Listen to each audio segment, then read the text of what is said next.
হাসপাতালে ভর্তি শিশুরা আক্রান্ত হচ্ছে হামে, আজও 7 শিশুর মৃত্যু, নতুন 2 ভাইরাস শনাক্ত। ওমানে বাংলাদেশি 4 ভাইয়ের মর্মান্তিক মৃত্যু, চট্টগ্রামে গ্রামের বাড়িতে শোকের মাতম। কোরবানির ঈদে পশুর সংকট নেই, ভারতীয় গরু ঢুকতে না দেওয়ার ঘোষণা প্রাণী সম্পদ মন্ত্রীর।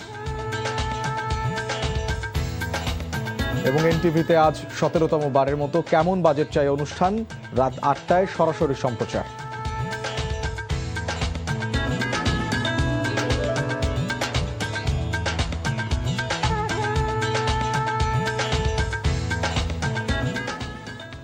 আসসালামু আলাইকুম, মোর্শেদ শোভন স্বাগত জানাচ্ছি এনটিভির দেশের খবরে। ক্রাউন সিমেন্ট শিরোনাম দেখছিলেন, এবারে নিয়ে যাচ্ছি পুরো খবরে।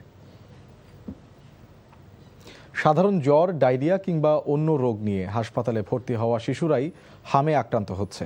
তবে উদ্বেগের বিষয় হলো, হাম আক্রান্ত শিশুদের শরীরে বোকা ও অ্যাডিনো নামের 2টি ভাইরাসের সংক্রমণ ঘটেছে, যার ফলে ফুসফুসে হানা দিচ্ছে জটিল নিউমোনিয়া। এসব ক্ষেত্রে অ্যান্টিবায়োটিকও কাজ করছে না, ফলে অনেক শিশুর মৃত্যু হচ্ছে। এদিকে আজও হাম ও উপসর্গ নিয়ে 7 শিশুর মৃত্যু হয়েছে। বিস্তারিত নাহিদ প্রিন্সের রিপোর্টে।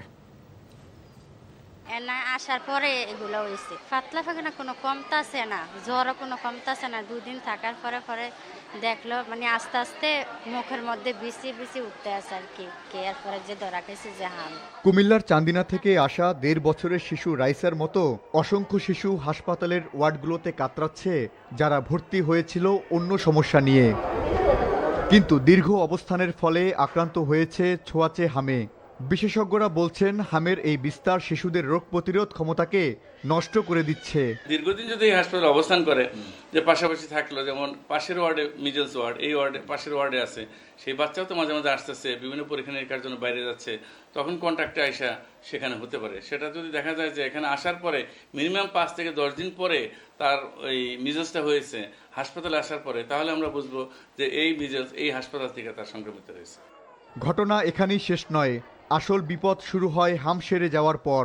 আক্রান্ত শিশুর শারীরিক দুর্বলতার সুযোগে হানা দিচ্ছে বোকা ও অ্যাডিনো নামের 2টি মারাত্মক ভাইরাস। ফলে নিউমোনিয়া ও ডায়রিয়ায় শিশুদের শরীরে কাজ করছে না অ্যান্টিবায়োটিকও। নিউমোনিয়াটা হলো বড় কালপ্রিট, এবং এনকেফালাইটিস বা মেনিনজাইটিস এনকেফালাইটিস হলো বেশি মারা যাচ্ছে, আর নিউমোনিয়াতে 10টার থেকে প্রায় 1-2টা আমাদের এক্সপায়ার করে যাচ্ছে। কারণ নিউমোনিয়া এত বেশি জটিল আকার করে, মানে 2 পাশের লাং টিস্যুগুলো এত ড্যামেজ হয়, যেগুলো অ্যান্টিবায়োটিক দেওয়ার পরেও, প্রপার ট্রিটমেন্ট করার পরেও ম্যাক্সিমাম ক্ষেত্রে দেখা যাচ্ছে এগুলি অনেকে ডিটোরিয়েট করে যাচ্ছে। এমন অবস্থায় চিকিৎসকদের পরামর্শ, মৃত্যুর ঝুঁকি এড়াতে আক্রান্তদের থেকে পুরোপুরি বিচ্ছিন্ন বা আইসোলেশনে রাখতে হবে শিশুদের। পাশাপাশি পুষ্টিকর খাবার আর নিবিড় পরিচর্যাই হতে পারে মহামারী প্রতিরোধের সেরা ঢাল। Nahid Prince, NTV news, Dhaka. মতিঝিলের শাপলা চত্বরে হেফাজতের সমাবেশে হত্যাকাণ্ডের মামলায় সাবেক মন্ত্রী ডক্টর দীপু মনি, সাংবাদিক মোজাম্মেল বাবু ও ফারজানা রূপাকে কারাগারে পাঠিয়েছে আন্তর্জাতিক অপরাধ ট্রাইব্যুনাল। ফলে এ মামলায় আসামির সংখ্যা দাঁড়ালো 9 জনে। দুপুরে বিচারপতি মোহাম্মদ গোলাম মর্তুজা মজুমদারের নেতৃত্বাধীন 2 সদস্যের ট্রাইব্যুনাল এই আদেশ দেন। একই সঙ্গে আগামী 7 জুন এ মামলার তদন্ত প্রতিবেদন দাখিলের দিনে 3 আসামিকে ট্রাইব্যুনালে হাজিরেরও নির্দেশ দেওয়া হয়েছে। এর আগে সকালে দীপু মনি, মোজাম্মেল বাবু ও ফারজানা রূপাকে ট্রাইব্যুনালে হাজির করা হয়। তারা জুলাই গণহত্যা মামলার আসামি হিসেবে আগে থেকেই কারাগারে আছেন। এ মামলায় সাবেক প্রতিমন্ত্রী শামসুল হক টুকু, সাবেক আইজিপি শহীদুল হক, সাবেক সেনা কর্মকর্তা জিয়াউল আহসান সহ 6 জন কারাগারে। এদিকে জুলাই গণহত্যা মামলায় জাসদ সভাপতি হাসানুল হক ইনুর পক্ষে বিপক্ষে যুক্তিতর্ক শেষ হয়েছে। রায় অপেক্ষমান রেখেছে ট্রাইব্যুনাল। তিনি হেফাজতের এই ঘটনার সারা রাত তিনি ওখানে ছিলেন এবং তিনি বিকৃত সংবাদ প্রচার করছেন। হত্যাকাণ্ডের ঘটনাটাকে তিনি কনসিল করেছেন। সারা দেশবাসীর কাছে তিনি ভিন্ন অপপ্রচার করেছেন। এটা কি সাংবাদিকতা? এই রাষ্ট্রটা একটা ফ্যাসিস্ট রাষ্ট্র হিসেবে অভিভূত হলো, একটা সরকার ফ্যাসিস্ট সরকার হিসেবে আবির্ভূত হলো। সেইটার মধ্যে যদি কোনো সাংবাদিক জড়িত থাকে, তারা কি বিচারের আওতায় আসবে না? আগামী বছর ৬ জানুয়ারি থেকে মাধ্যমিক এবং ৬ জুন থেকে উচ্চ মাধ্যমিক পরীক্ষার তারিখ নির্ধারণ করেছে শিক্ষা মন্ত্রণালয়। আজ সচিবালয় সংবাদ ব্রিফিংয়ে শিক্ষামন্ত্রী আ.ন.ম এহসানুল হক মিলন বলেন, এসএসসি ও এইচএসসি রেজাল্টের পরই কলেজ ও বিশ্ববিদ্যালয় ভর্তির নির্দেশনা দেওয়া হবে। প্রতি বছর পরীক্ষার ফলাফল ও ভর্তি হওয়ার মাঝখানে বেশ কয়েক মাস সময় ব্যয় হয়। এ কারণে বিদেশে অনেকে উচ্চশিক্ষার জন্য আবেদন করতে পারে না। এবার সে অবস্থার পরিবর্তন হবে। মন্ত্রী জানান, এবার এসএসসিতে ২০ লাখ এবং এইচএসসিতে ২০ লাখ পরীক্ষার্থী অংশ নেবে। শিক্ষামন্ত্রী বলেন, মাধ্যমিক পরীক্ষা ৬ ফেব্রুয়ারি এবং উচ্চ মাধ্যমিক শেষ হবে ১৩ই জুলাই। কর্মমুখী শিক্ষাকে প্রাধান্য ও ঝরে পড়া রোধে বিশেষজ্ঞদের নিয়ে কাজ করা হচ্ছে বলেও জানান শিক্ষামন্ত্রী। বিদেশে লেখাপড়া করতে যায় ফল সেমিস্টারে, ফলটাকে সামনে রেখেই আমরা জুন মাসে পরীক্ষা নিচ্ছি। রেজাল্ট আউট হওয়ার পরে অ্যাডমিশনের কোনো গ্যাপ আমরা রাখতে চাই না, কারণ আমরা চাই যে রেজাল্ট হবে সাথে সাথে অ্যাডমিশন নিবে, এটাকে সিনক্রোনাইজ করতে হবে। মান আমাদের প্রাইমারিতে একদম খুবই কম, সেটা আমরা অ্যাড্রেস করছি। মৎস্য ও প্রাণী সম্পদ মন্ত্রী আমিনুর রশিদ বলেছেন, কোরবানির জন্য দেশে পর্যাপ্ত গবাদি পশু রয়েছে, এবার কোনো সংকট হবে না। দুপুরে জাহাঙ্গীরনগর বিশ্ববিদ্যালয় লেকে মাছের পোনা অবমুক্তকরণ কর্মসূচির উদ্বোধন শেষে মন্ত্রী আরও বলেন, ভারত থেকে যাতে চোরাই পথে পশু আসতে না পারে সে বিষয়ে বিজিবিকে সতর্ক রাখা হয়েছে। পরে মন্ত্রী বাংলাদেশ প্রাণী সম্পদ গবেষণা ইনস্টিটিউটে বৃক্ষরোপণ ও কর্মকর্তাদের সাথে মতবিনিময় সভায় অংশ নেন। এ সময় ঢাকা ১৯ আসনের সংসদ সদস্য ডাক্তার দেওয়ান মোহাম্মদ সালাউদ্দিন বাবু, মৎস্য ও প্রাণী সম্পদ মন্ত্রণালয়ের সচিব দেলোয়ার হোসেন, জাহাঙ্গীরনগর বিশ্ববিদ্যালয়ের উপাচার্য অধ্যাপক ডাক্তার মোহাম্মদ কামরুল আহসান উপস্থিত ছিলেন। আসন্ন কোরবানির ঈদ সামনে রেখে নাটোরে চাহিদার চেয়ে ২ লাখ অতিরিক্ত পশু প্রস্তুত করা হয়েছে, তবে কেনা বেচায় নেই জোর। বিশেষ করে বড় গরু লালন পালনকারীরা পড়েছেন বেকায়দায়। ক্রেতা সংকটে বিক্রি করতে পারছেন না গরু, মিলছে না কাঙ্ক্ষিত দাম। এ অবস্থায় অনেকে ভিন্ন পরিকল্পনার কথা ভাবছেন। নাটোর থেকে হালিম খানের পাঠানো রিপোর্ট। এবছর কোরবানি ঈদ উপলক্ষে নাটোর জেলায় ২০,৩২৪টি ছোট বড় খামারে প্রস্তুত করা হয়েছে পৌনে ৫ লাখ গবাদি পশু, যার মধ্যে ২ লাখের বেশি উদ্বৃত্ত। দেশীয় ও প্রাকৃতিক পদ্ধতিতে গবাদি পশু লালন পালন হলেও চড়া খাদ্য মূল্যের কারণে বেড়েছে খরচ। এ কারণে সমস্যায় রয়েছেন খামারিরা। সবচেয়ে বেশি সমস্যায় পড়েছেন বিদেশি বিভিন্ন জাতের গরু ও দুম্বা পালনকারীরা। এই অস্ট্রেলিয়ান এই গরুটা আমরা ৬ লাখ টাকার কিছু কমে বলেছি, ওনারা ৭.৫ লাখ টাকা লাস্ট চেয়েছে, এবং একটা সাইওয়াল পছন্দ করা হয়েছে, ওটা ১৫ লাখ টাকা দাম চাইছে। কিন্তু গত ২ বছর হলে আমার কোনো গরু বিক্রি নাই। বিক্রি না থাকার কারণে আমরা অনেক লসের মধ্যে পড়ে গেছি। এখন এই বছরও আমরা খুব আশঙ্কার মধ্যে আছি যে এই বছর আমরা গরুগুলা বেচতে পারবো কিনা। কাস্টমার আসছে কিন্তু কম, ওইভাবে তুলনা হিসাবে গরু বেচা কেনা ওরকম ভাবে নেই। কোরবানির জন্য আমরা ১-১৫০ বড় গরু প্রস্তুত করেছি, তো বড় গরু চাহিদা নাই, কাস্টমারও নাই। সব জিনিসেরই দাম বেশি, পোষাচ্ছে না, এই জন্য গরু বেচা কেনা নাই, সব গরুই আটকা আছে। খামারিরা হতাশ হলেও জেলা প্রাণী সম্পদ কর্মকর্তা বলছেন, বিদেশ থেকে কোনো গবাদি পশুর আসার সম্ভাবনা নেই। সে কারণে নাটোরের উদ্বৃত্ত গবাদি পশু অন্য জেলায় বিক্রি করা যাবে এবং খামারিরা ভালো দাম পাবেন। বিদেশ থেকে কোনো গবাদি পশু আসার কোনো সংখ্যা নেই, তারা যথার্থ মূল্য পাবে। এবং আমাদের এই হৃষ্টপুষ্ট খামারের কেউ যদি মনে করে যে আমরা ঋণ নিব, এই ঋণেরও ব্যবস্থা আছে। সীমান্তে নজরদারির মাধ্যমে চোরাই পথে গবাদি পশুর প্রবেশ ঠেকিয়ে অভ্যন্তরীণ উৎপাদিত পশু দিয়ে কোরবানির ঈদের চাহিদা মেটানো গেলে লাভের মুখ দেখবেন বলে প্রত্যাশা খামারিদের। NTV news desk. আসছে অর্থ বছরের বাজেটকে সামনে রেখে ১৭তম বারের মতো আয়োজন করা হচ্ছে এনটিভির জনপ্রিয় অনুষ্ঠান কেমন বাজেট চাই। অনুষ্ঠানের প্রধান অতিথি হিসেবে থাকবেন প্রধানমন্ত্রীর অর্থ ও পরিকল্পনা বিষয়ক উপদেষ্টা ডক্টর রাশেদ আল মাহমুদ তিতুমির।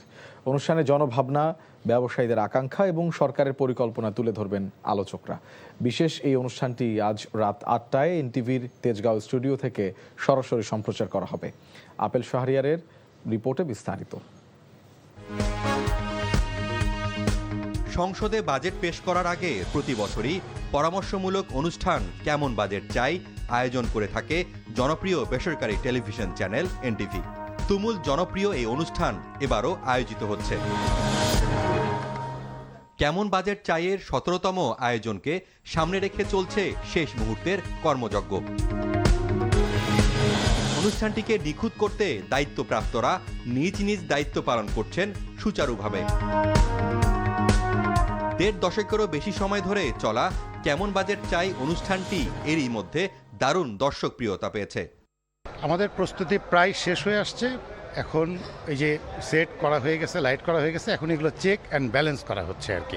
অডিওগুলো ব্যালেন্স করা হয়ে গেলে আর সামান্য কিছু কাজ বাকি আছে। বাজেট নিয়ে সাধারণ মানুষের ভাবনা ও প্রত্যাশা রাষ্ট্রের নীতি নির্ধারকদের কাছে তুলে ধরার এই অনুষ্ঠানে অংশ নিয়ে থাকেন বিভিন্ন শ্রেণী পেশার মানুষ। এটি এনটিভির সিগনেচার প্রোগ্রাম। এই অনুষ্ঠানের জন্য এই ব্যবসায়ী সমাজ, বিভিন্ন যারা স্টেক হোল্ডার, তারা কিন্তু তাকিয়ে থাকে যে এনটিভির প্রোগ্রামটা কবে হবে। প্রতি বছরের মতো এবারও বিনিয়োগ, এডিপি বাস্তবায়ন, অর্থনৈতিক প্রবৃদ্ধি, মূল্যস্ফীতি, জ্বালানি ও বিদ্যুৎ, শিল্প বাণিজ্য, স্বাস্থ্যসেবা ও কৃষি সহ গুরুত্বপূর্ণ খাতগুলো এই অনুষ্ঠানে গুরুত্ব পাবে। অনুষ্ঠানে প্রধান অতিথি থাকবেন প্রধানমন্ত্রীর অর্থ ও পরিকল্পনা উপদেষ্টা ডক্টর রাশেদ আল মামুন তিতুমির। প্যানেল আলোচক থাকছেন অর্থনীতিবিদ ডক্টর দেবপ্রিয় ভট্টাচার্য, জ্বালানি বিশেষজ্ঞ doctor M Shamsul Alam, BKMEA সভাপতি মোহাম্মদ হাতেম, বিকেএমএ সভাপতি শওকত আজিজ রাসেল, এফবিসিসিআই এর সাবেক সভাপতি মীর নাসির হোসেন ও বেসরকারি বিশ্ববিদ্যালয় নর্থ সাউথ ইউনিভার্সিটির ডিন অধ্যাপক ডক্টর ওয়ারিসুল করিম। বিজিএমইএ এর সভাপতি মাহমুদ হাসান খান অনুষ্ঠানটি সঞ্চালনা করবেন। Apple Shahriar, NTV news, Dhaka. দর্শক, কেমন বাজেট চাই অনুষ্ঠান নিয়ে আরো জানতে যাচ্ছি এনটিভির তেজগাঁও স্টুডিওতে। সেখানে আছেন স্টাফ করেসপন্ডেন্ট নাজিবুর রহমান। নাজিব, সকাল থেকেই তো প্রস্তুতি চলছে, সারাদিনের কর্মযজ্ঞ শেষে এই মুহূর্তে প্রস্তুতি আসলে কোন পর্যায়ে রয়েছে?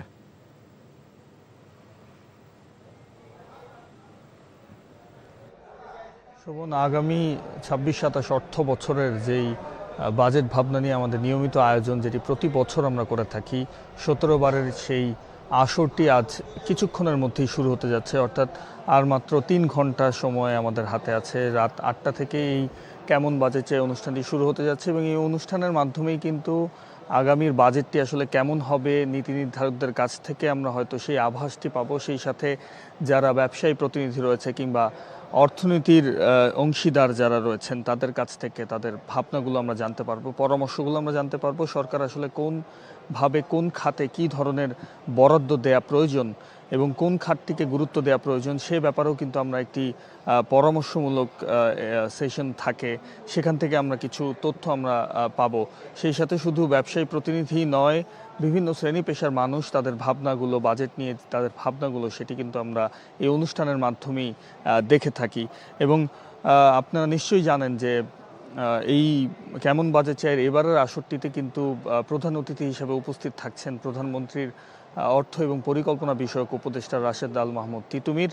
সেই সাথে বিশিষ্ট অর্থনীতিবিদ দেবপ্রিয় ভট্টাচার্য, তিনিও এই অনুষ্ঠানে থাকছেন। সেই সাথে বিজিএমইএ, বিটিএমইএ, বিকেএমইএ সহ ব্যবসায়ী যে সকল সংগঠনগুলো রয়েছে সবগুলোর যারা নেতা রয়েছেন অর্থাৎ সভাপতি রয়েছেন, তারা কিন্তু এই অনুষ্ঠানে অংশ নিচ্ছেন এবং তাদের ভাবনাগুলো তুলে ধরবেন। এবং আপনারা নিশ্চয়ই জানেন যে মূল্যস্ফীতি থেকে শুরু করে বিভিন্ন চাপের মধ্যেই কিন্তু এই সরকার, নির্বাচিত সরকার দায়িত্ব নিয়েছেন। তাদের প্রথম বাজেট, অর্থাৎ এই অনুষ্ঠানটি কিন্তু অন্য একটি মাত্রা যোগ করছে, অন্য একটি বার্তা হয়তো আমরা এই অনুষ্ঠান থেকে পাবো, এমনটি আমরা আশা করছি। রাত ৮টা নাগাদ এটি শুরু হওয়ার কথা রয়েছে, তখন হয়তো আপনাদেরকে আরও বিস্তারিত আমরা পরবর্তী সংবাদে জানাতে পারবো। শোভন।